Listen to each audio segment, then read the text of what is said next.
Hey guys, how's it going? I saw this video. I wanted to make a comment on it because it is absolutely amazing. It's astonishing to me that this exists. Let's get into it. North Carolina's lieutenant governor is facing calls to resign for calling transgenderism and homosexuality, quote, filth. He went on.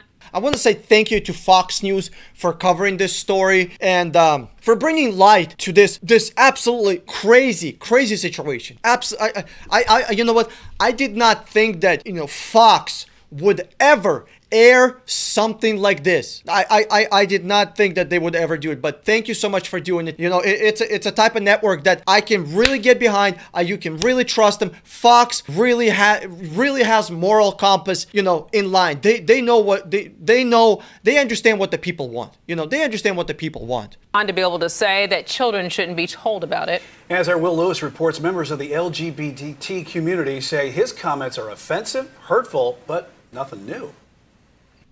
We have reached a point in public schools now where, first off, we're telling our children, don't be so sure you're a little girl or a little boy. It's astonishing and it's absolutely crazy. I don't know who this guy is, but it's absolutely insane to me that people like this still exist. I cannot believe it. I can't believe it. People like this still exist. Jesus Christ. What are we? In some kind of religious country or something? Some guy on the pulpit is gonna tell us what's right and what's wrong? Jesus Christ. As if our, right and wrong, our morals are determined by somebody besides us. That's absolutely insane. and it's terrifying for so many people and parents and children of LGBTQ students in our school system. The comments started. It's terrifying that somebody would get in church in front of, I don't know, hundreds of people, maybe even 1,000 people, and say something like that. Doesn't he understand that he's not going to be popular, and stuff? Doesn't he understand that? Jesus Christ. I don't understand how this guy, Lieutenant Governor Mark Robinson, that sounds like he's related to the government. I don't understand how government even allows someone like that to say something like this. Government is supposed to be, doing government things and giving people vaccines and, cutting people's balls off and penises off and sewing them onto other people's vaginas. That's what government is about. It's not about some kind of ideal or something. Circulating after a social media site posted them. Robinson speaking at a church, and this comment drew applause. There's no reason anybody anywhere in America should be telling any child about transgenderism, homosexuality, any of that filth. And yes, I called it filth.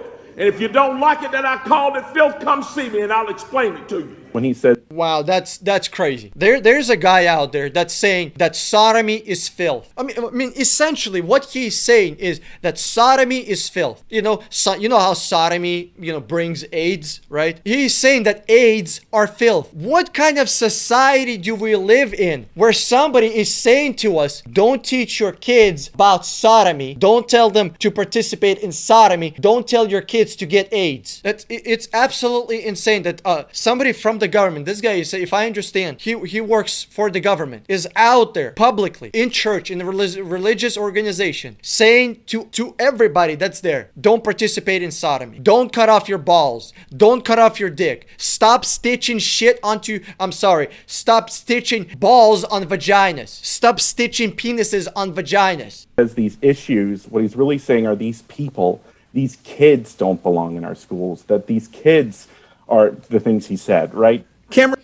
Exactly, Mr. Glasses right there, Mr. Progressive thinker, Mr. High testosterone. Issues are virtually synonymous for people, right? Again, I'm not a scientist. I can barely speak English, but issues are always synonymous with word people, right? Issues are not situations. Issues are not ideas. Issues are people, right? Mr. High testosterone. Cameron Pruitt says it's a shame the LGBTQ plus community keeps hearing these types of comments from a high-ranking political figure. The comments are drawing ire from others in the political arena. North Carolina Senate candidate Jeff Jackson said, quote, "It's our duty to stand with the LGBTQ plus community in the face of this kind of hatred." Exactly. If somebody goes out there and pretty much publicly. You know, when you say something in front of a lot of people, I know it's not in the middle of the street, but like in church or large congregation, I would say, you know, that's not private. That's very much public, in my opinion. When somebody like this is saying, hey, you know what? I think we should stop genital mutilation, because essentially that's what he's saying. As far as I understand, you know, I can't read, you know, his mind. I wasn't there for the entire, you know, for the entire speech that he was saying. But essentially he's saying, stop the genital mutilation. Stop it. And who is he to tell a 3-year-old that he cannot, you know, have a doctor cut off his balls? Who is he to tell a 9-month-old adult, 9-month-old adult, that you can't have someone else's genitals sewn onto their vagina? It's this guy, as if this old fart knows more about life than a 3-year-old. I mean, this guy is standing there as if he's some kind of smart. Guys, look at children. Even Jesus said, right? I mean, I'll counter what he's saying with the Bible. What did Jesus say? Listen to the little ones like Greta Thunberg. She's speaking the facts. Straight out of the Bible. Don't be like one of these crazy people and thinking that, you know, that your child doesn't know what he's talking about. Your child knows what he's talking about. All right. And if the school wants to, you know, put him through a surgery without your permission, or if the school wants to chemically castrate them without your permission, or if the school wants to, you know, give your child hormone blockers, you have to remember that this child is not yours. The government owns that child. The government can do whatever they want with that child. Jackson further went on to say, to hear this from a member of such a high office signals to countless folks that they're unwelcome in our state. Fox 46. Absolutely. That's a dog whistle right there. That is a dog whistle to all the sodomites, to all the transgenders, to all the LGBTQ plus QW. All those people. I'm sorry, I have bad memory. There's just so many letters that don't make any sense.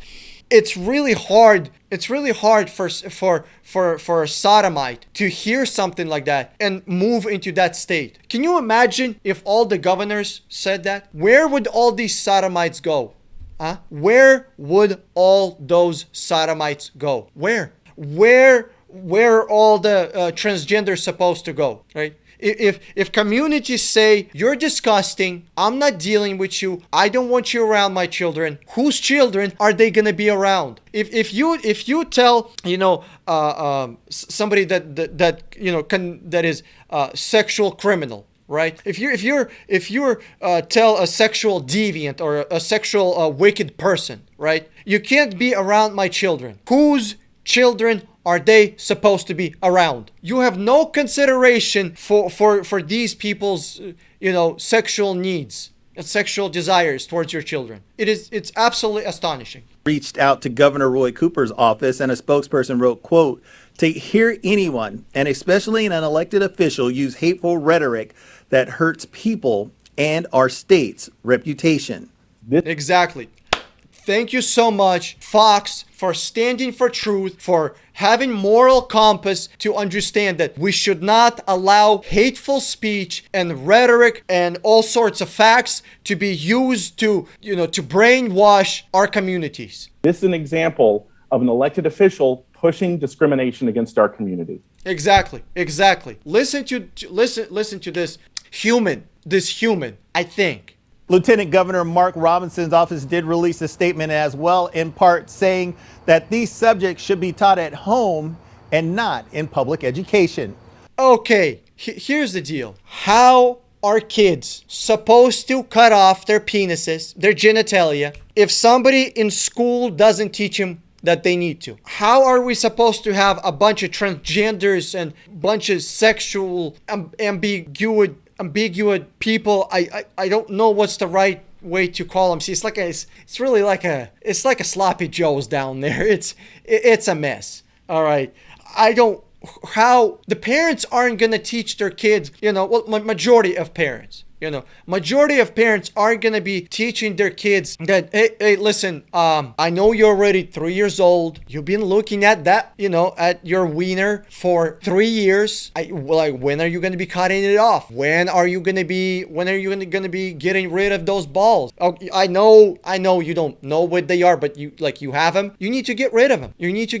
That you got patriarchy in your underwear. You need to get rid of patriarchy. How many parents are brave enough to tell their kids that you need to get rid of that pesky penis? Vaginas everywhere. How many of you are willing to go out there to like a park or a kindergarten or preschool and set a genitalia play date swap? How many of you are gonna be like, you know what? Okay, we're switching a penis for a vagina. You know what? We're gonna need no balls, no testicles at all. So how many of you are doing it, right? How many are truly listening to your 12-month-old and really discussing, really having a conversation? How many are having a conversation with your 12-year-old child? How many parents are having a good, clear, meaningful conversations with their 12-month-old child? Hey, when are you going to be cutting off your penis? When are you going to be putting on a vagina? When are you going to be getting breast implants? When are you going to start taking testosterone replacement therapy, right? Or when are you going to be start taking hormone replacement therapy? When are you going to start taking puberty blockers, hormone blockers? When do you want to start doing that, right? If you haven't had a conversation, a serious conversation, a meaningful conversation with your 12-year-old about when he's going to be cutting off his wiener, what kind of parent are you? What kind of parent are you?